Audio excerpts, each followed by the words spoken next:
Awak punya masalah tu jangan risau. Saya dah cek, boleh settle, tak ada masalah. Jom, masuk dulu. Okey, baik bos, baik bos. Tiada masalah. Jom, kita bincang kat dalam. Awak tutup pintu. Masalah tu jangan risau. Besok akan sampai stok banyak.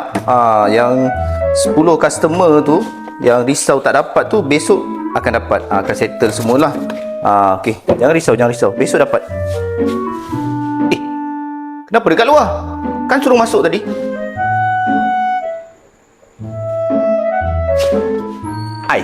Kan saya suruh masuk tadi. Lah, kan bos suruh saya tutup pintu tadi. Saya tunggulah dekat luar. Awak punya masalah tu jangan risau. Saya dah cek, boleh settle, tak ada masalah. Jom, masuk dulu. Okey, baik bos, baik bos. Tiada masalah. Jom, kita bincang kat dalam. Awak tutup pintu. Masalah tu jangan risau. Besok akan sampai stok banyak. Yang 10 customer tu yang risau tak dapat tu, besok akan dapat. Akan settle semualah. Okey, jangan risau. Besok dapat. Kenapa dekat luar?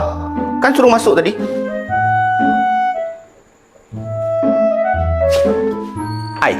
Kan saya suruh masuk tadi. Lah, kan bos suruh saya tutup pintu tadi. Saya tunggulah dekat luar.